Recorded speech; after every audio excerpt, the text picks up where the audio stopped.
Imagine this: Taylor Swift and Travis Kelce, the biggest pop star on the planet and an NFL champion, planning what could be the most expensive celebrity wedding in history.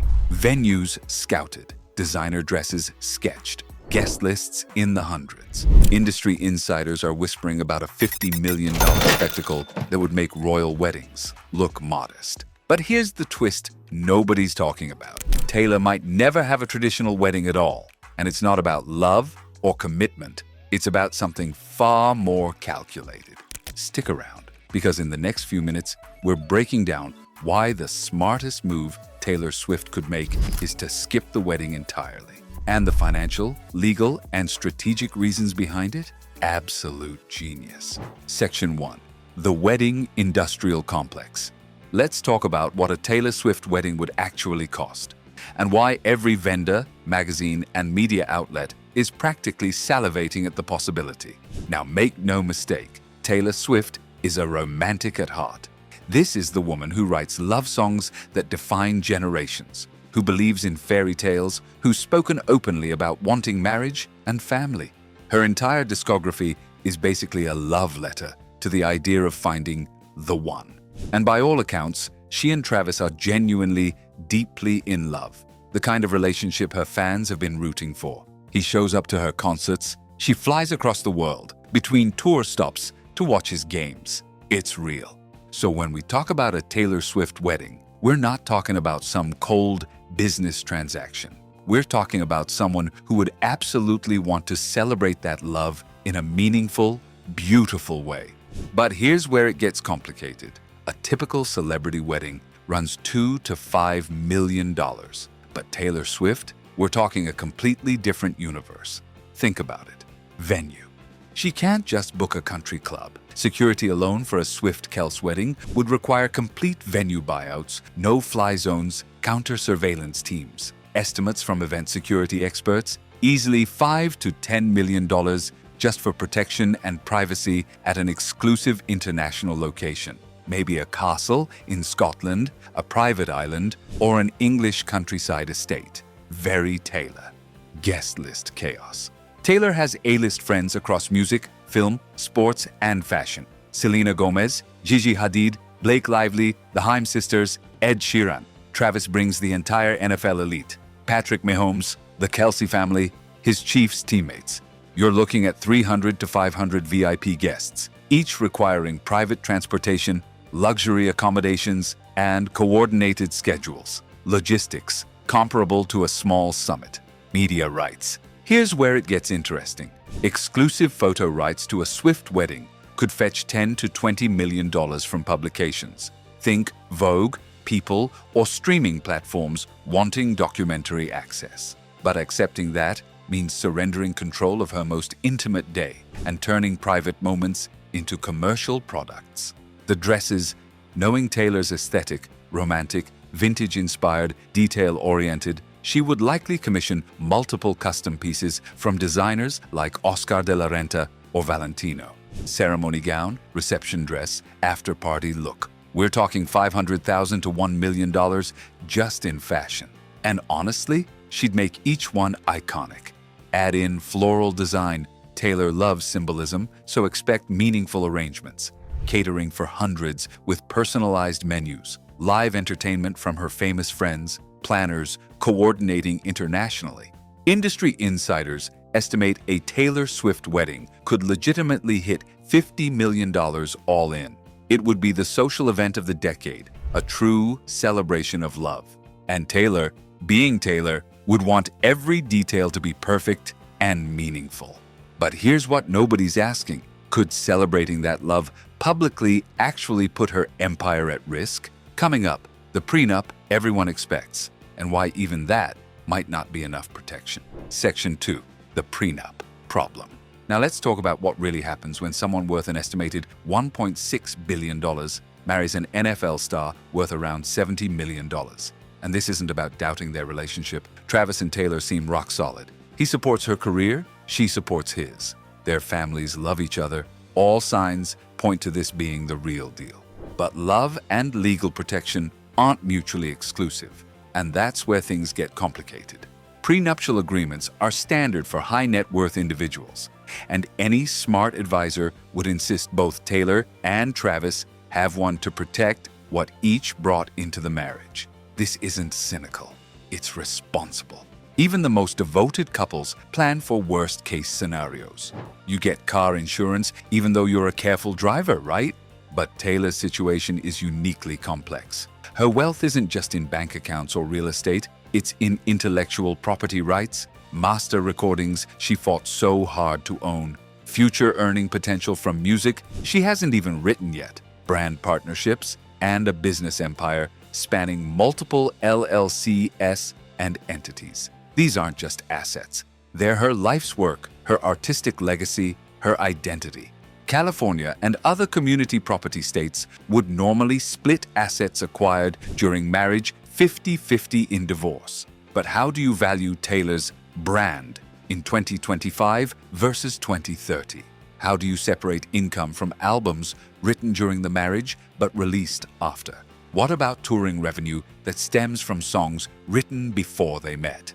What if she writes the greatest love song of all time, inspired by their marriage? Who owns that? Celebrity divorce attorneys estimate that crafting an ironclad prenup for someone at Taylor's level could take 6 to 12 months of negotiation, cost $500,000 to $1 million in legal fees, and still face challenges if ever tested in court. And here's the uncomfortable truth that has nothing to do with Travis specifically.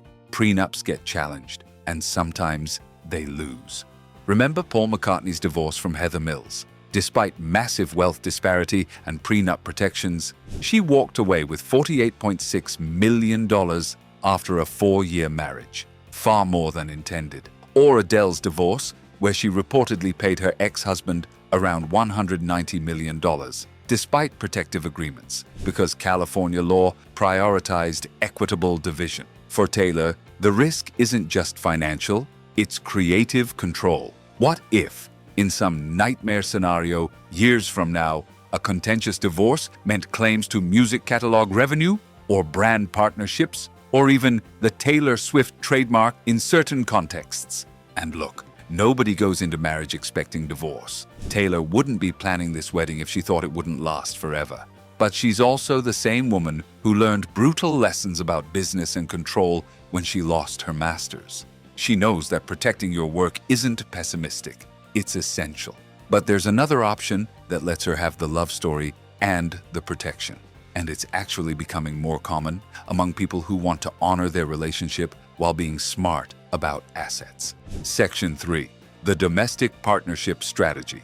Here's the move that would let Taylor celebrate her love for Travis while protecting everything she's built. And it doesn't mean loving him any less. Get committed, get ceremonial, get forever. Just maybe skip the legal marriage license. Now, before this sounds cold or unromantic, hear this out.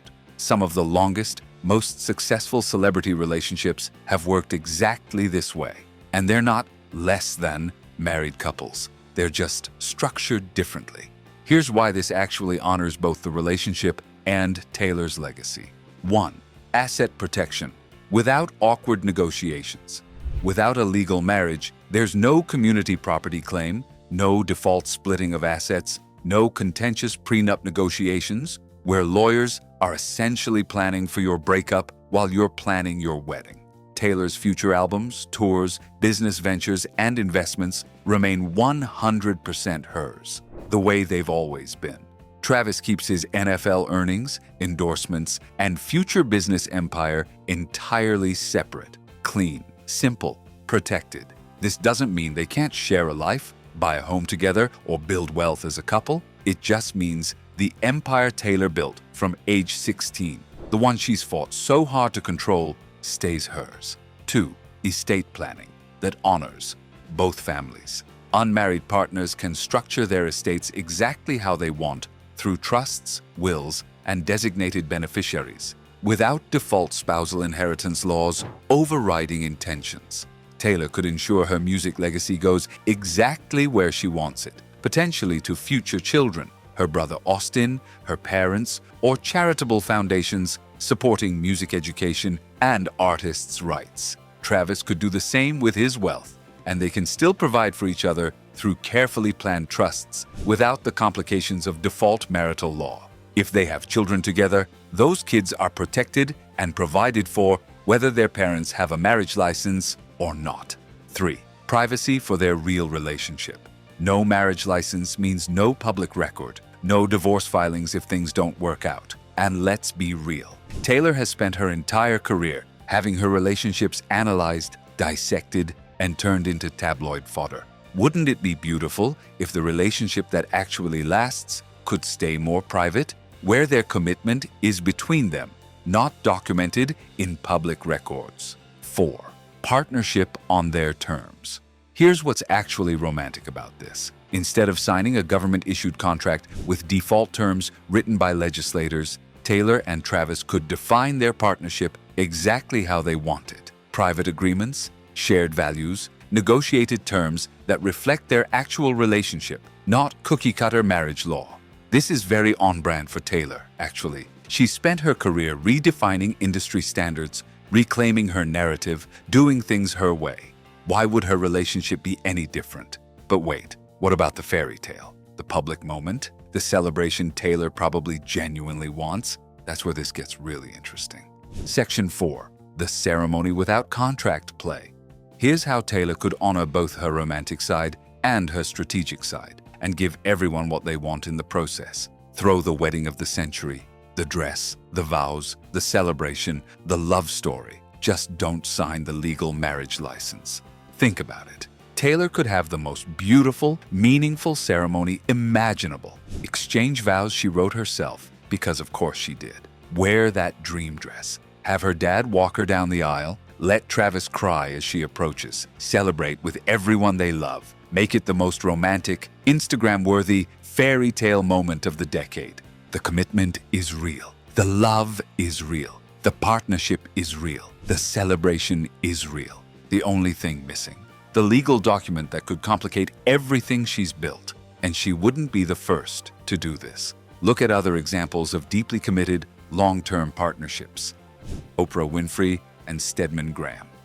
Together since 1986, nearly 40 years. They got engaged in 1992, but never legally married. Oprah's spoken about this, explaining it wasn't about lack of commitment, but about maintaining the partnership dynamic that worked for them. They're still together, still devoted, still partners. And Oprah's empire remained entirely hers to direct toward the philanthropic work she cares about. Goldie Hawn and Kurt Russell. Together since 1983, over 40 years, raised a blended family with kids from previous marriages, plus their son together. Never legally married. Both have said their previous divorces taught them that the marriage license didn't make or break the commitment. They're one of Hollywood's most stable, loving couples. Ryan Gosling and Eva Mendes. Together since 2011, 2 daughters, completely devoted family life. Never married. Fiercely private about their relationship, but by all accounts, deeply committed. These aren't failed relationships or commitment-phobic celebrities. These are people who found that legal marriage wasn't necessary for genuine, lasting partnership. For Taylor, someone who writes songs like Lover and Paper Rings, who clearly values romance and commitment, this wouldn't mean loving Travis less. It would mean celebrating their love in a way that doesn't risk the empire she built through years of fighting for control of her own work. She could have the ceremony in a gorgeous venue, maybe somewhere meaningful to both of them. She could exchange heartfelt vows, probably in iambic pentameter, knowing Taylor. She could wear vintage-inspired lace and have Ed Sheeran perform. She could let her fans celebrate with her, share beautiful photos, stream a documentary about their love story. And then, privately, the legal structure remains a thoughtfully crafted partnership with cohabitation agreements, shared property trusts for any homes they buy together, designated beneficiaries, estate plans that take care of each other and future children, accomplishing everything marriage would, minus the vulnerability. Taylor gets to be the romantic who believes in forever and the businesswoman who learned from the master situation that you protect what you build. Because here's the truth. Loving someone and being smart about your legacy aren't opposites. They can coexist. They should coexist. So, will Taylor Swift have a $50 million wedding celebration?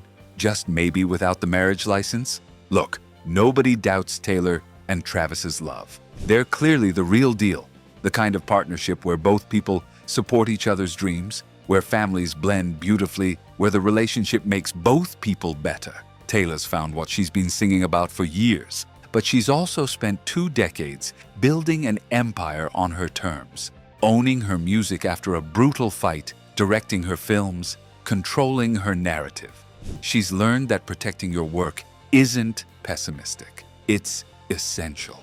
And the smartest people figure out how to honor love while protecting legacy. The ultra-wealthy are quietly doing this more and more, choosing commitment ceremonies over legal contracts, partnership over paperwork, because they've learned that a marriage license doesn't make love real, but it can make business complicated.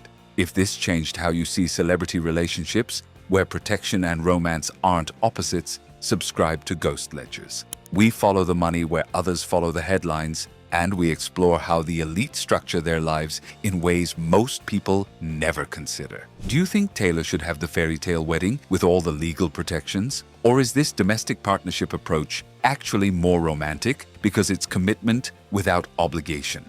Let me know below. Like if this made you think differently, subscribe for more. Thanks for watching. Because in Taylor's world, maybe the most romantic move is choosing someone every day.